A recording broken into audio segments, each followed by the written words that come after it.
Do you really wish to lead a life as in the land of milk and honey, without worries, hardships and problems, where the brownies take over all necessary labor and fried chickens are flying into your mouth? This is understandable, but the wrong attitude from a spiritual standpoint. Recognize. An easy life does not allow you to make progress. It offers no opportunities to grow.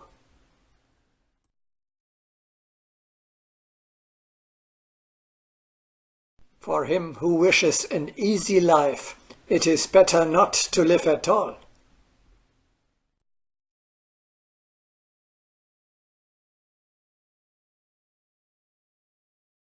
Who would choose for himself the easy way of an unperturbed existence? Who would choose for himself the role of spectator at a battle?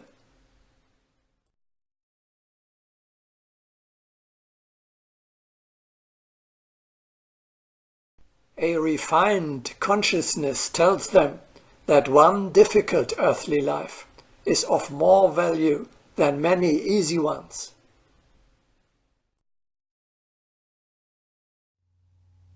The slackness of a life without tension and struggle with opposing forces is terrible. Without dangers and tensions, man goes down.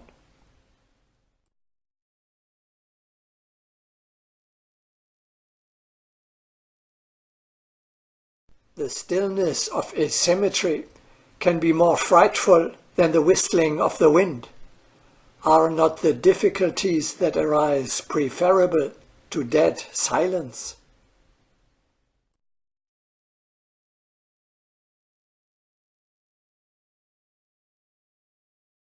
What ordinary people regard as a calm life is nothing but extinction of fire. They have even invented entire systems of extinguishing fire from early childhood.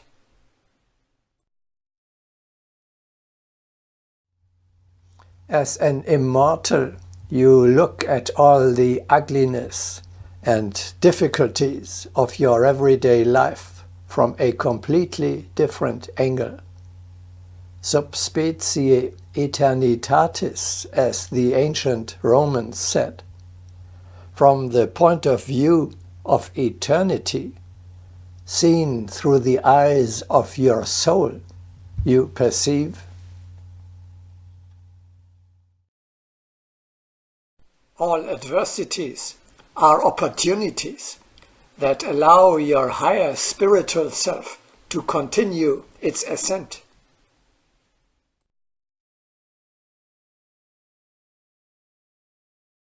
Cast the sunlight of the self obliquely on the cares of daily life, and they will swiftly turn to golden opportunities.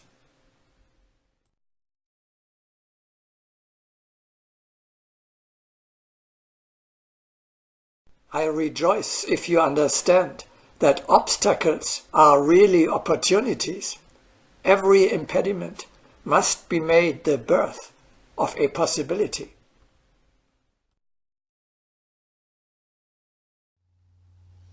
Here is one of the most important phrases which the Masters wish to plant into our hearts.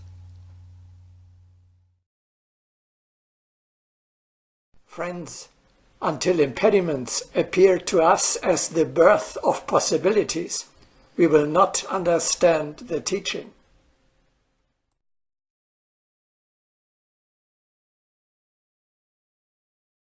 So, what shall I do? Change your consciousness. When you come across an obstacle, no longer think, "What a hassle!" or, "Alas, poor me, that too." Rather rejoice. "Thanks, now I may become greater." You have to recognize every difficulty is an opportunity sent from above that has only one purpose: to allow you to grow further.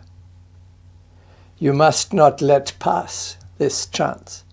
On the contrary, you have to welcome it, even to look for it. The magic formula for a happy life, for a transfiguration of your entire everyday existence, is: do not skip any adversity, but make use of each of them for your further ascent.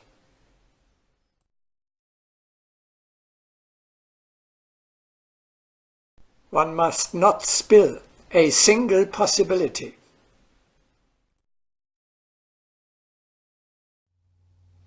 Every hour of earthly life offers you a unique, non-recurrent opportunity, either to get closer to or to move away from the higher worlds. Each new day offers new possibilities for approaching the limitless growth.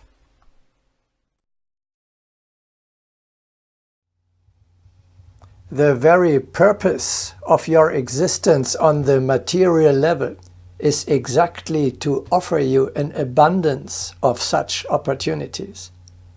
In the afterlife, there will be none of them anymore.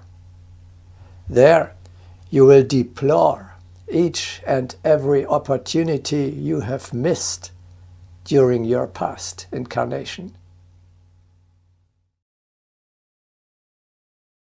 Expand your worldview, then there will soon be no more obstacles, but just tasks.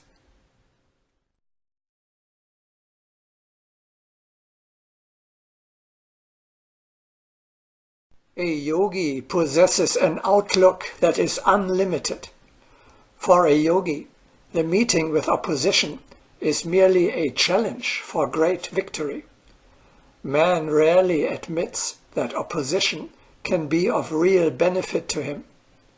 Many examples can be cited of people who gained victory because of their broad outlook.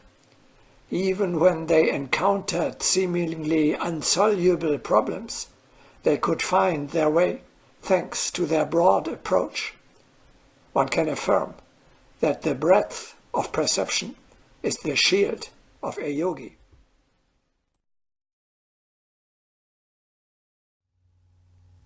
Life itself proves especially difficult conditions, such as poverty or other misfortune, even physical infirmities, can promote the inner development if one meets them with the right attitude. The most onerous conditions contribute to a deepening of thought. Lack of means favors refinement of consciousness.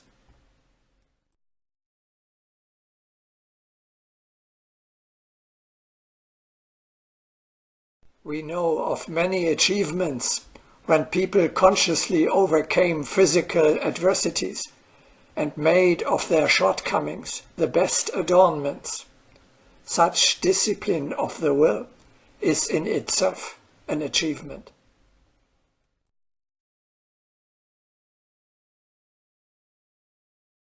We see everywhere in nature hard conditions produce particularly strong creatures because they are forced to muster all their strength to survive.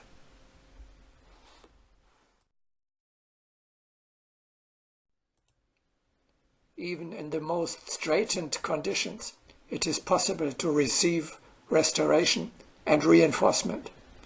Often a plant is fortified between stones far more soundly than in rich soil. The straitened conditions merely guide the roots into crevices and reinforce them against whirlwinds.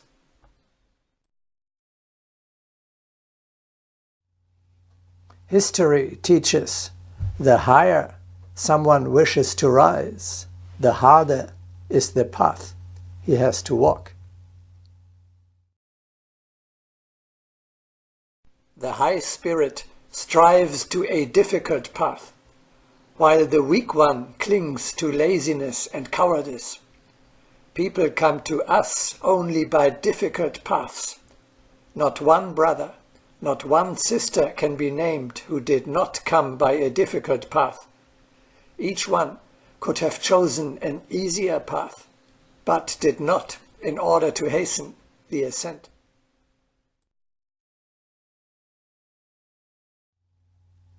Only the ignorant seek relief. The spiritual disciple strives for achievement. They should not be enticed by the thought of easy attainment. Once the choice is made, the strong in spirit will come to love the difficult path, for how otherwise will they test themselves? It is a great mistake to think that all inventions are only to make life pleasant.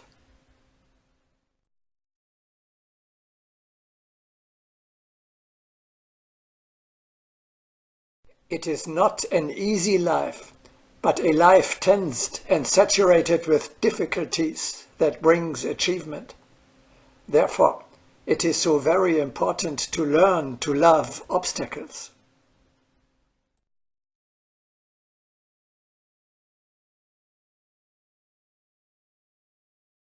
Seeking the mirage of alleviation does not lead to achievement.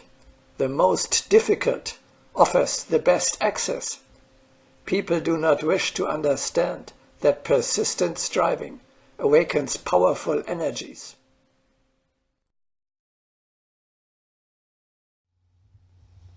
Your immortal soul is indifferent to the fate of the perishable personality. It wishes to grow. Therefore, obstacles are just welcome to it. The refined spirit, while on earth, longs for struggle and progress. For such a spirit, any pain or shock is but an impetus for achievement. The refined nature does not seek personal well-being, for it strives toward perfection.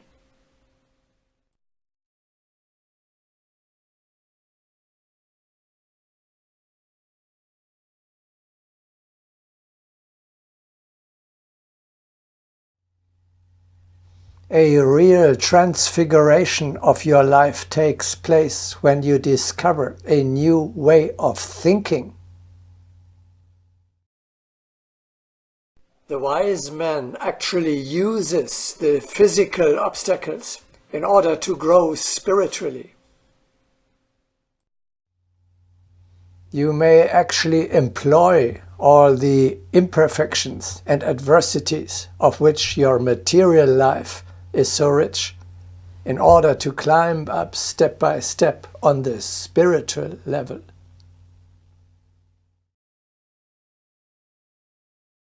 Although much is spoken about obstacles, little use is made of them. Understanding how to make use of obstacles infuses joy into one's work. Let us learn to rejoice at obstacles, knowing that the welcomed obstacle can be used to speed success.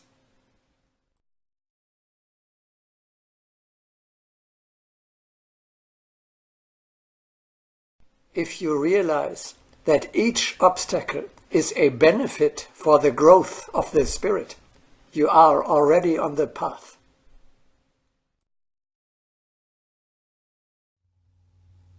The Master gives a vivid example.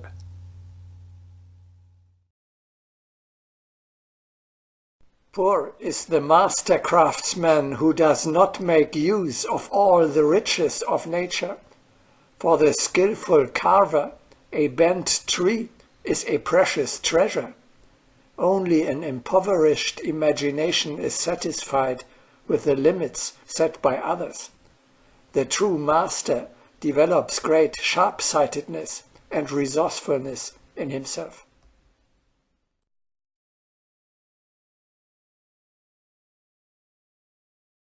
What does that mean for me? From now on, you look at every resistance as a task you have to deal with. You do not complain. You do not scold. You do not curse. Rather, you strain all your forces in order to overcome the obstacle. By doing so, you increase the power of your spirit, and in the end, you will have grown greater and stronger than before. Even if you fail on the material level, your spiritual power grows alone through the fighting. None of your efforts will ever be in vain. Each one takes you one step further.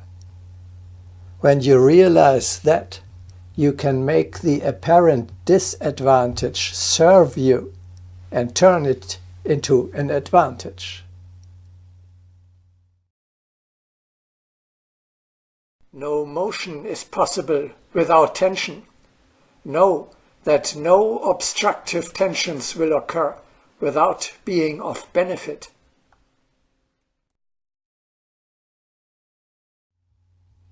Saint Catherine of Siena revealed the appropriate attitude towards the oppressions of earthly life. She endeavored to turn every misfortune into a benefit by deriving a profit from it, namely progress on the spiritual path. Here is a significant feature of Catherine. Every attack of the demons, every hostility on the part of the people worked to her benefit. She said, "If we only knew how to use the grace of God, all that we receive could bring us nothing but profit and no harm. If you meet something new on your path, be it luck or misfortune, always think to yourself, I will certainly extract a profit from that."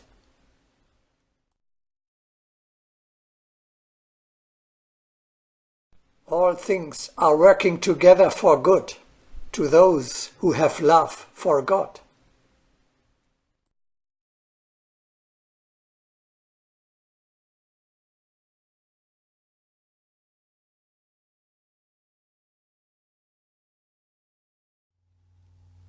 Properly used, even your enemies can only benefit you. Know how to turn attacks to advantage. Desire many enemies, but do not make them.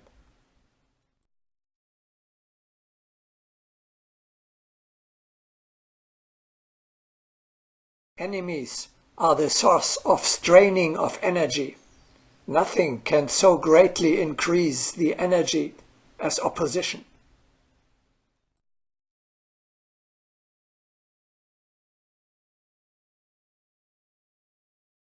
You should not forget that persecution is the greatest success.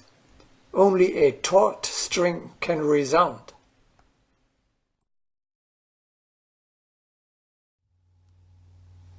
Every struggle with an enemy compels you to strain the power of your spirit to the utmost, whereby it grows ever stronger. A victory achieved is a step in the ascent.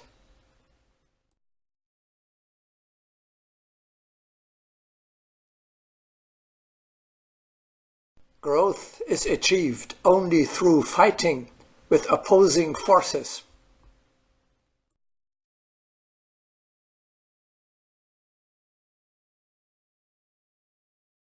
Each stone cast at you raises your tower.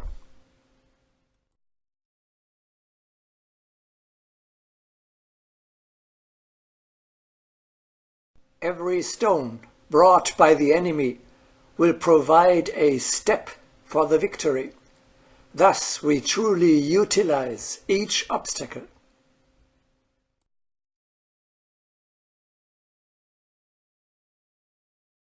The teaching presents an impressive picture.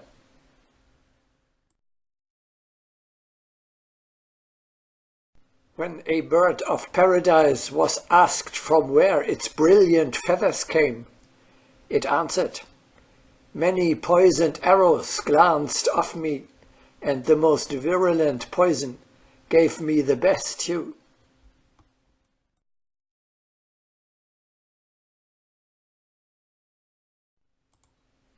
Thus, I am grateful even to my enemy for the development he enables me to take. Yes, in fact, Agni Yoga says, your enemy is no less important to you than your teacher.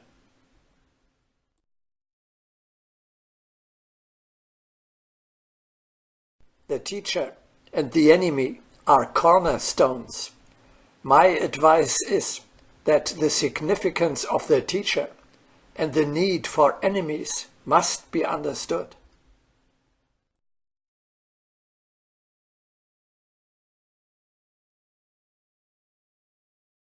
To the deceiving one say, "How useful is thy deceit to me?" To the usurping one say, "Evidently the time has arrived for me to receive new things. But verily, it is better for thee not to touch my things."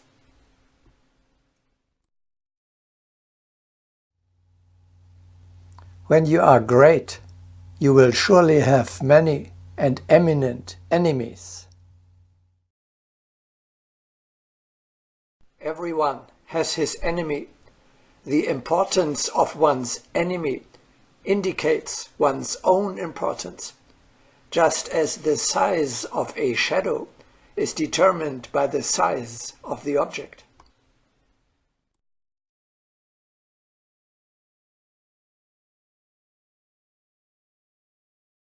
The stronger the light, the denser the darkness.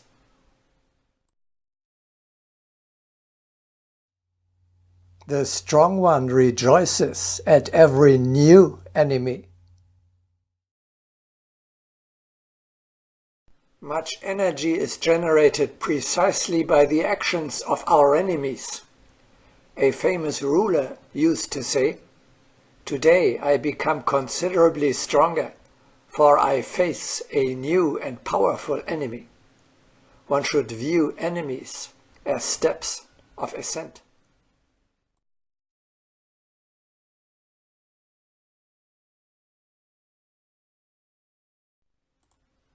Akbar, called the Great, regarded his enemies with attention. His favorite counselor kept a list of his enemies.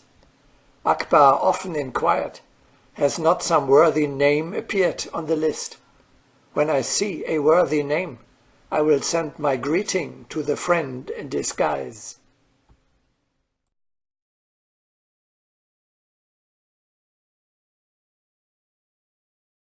Therefore, popular wisdom says, the more enemies, the more honor.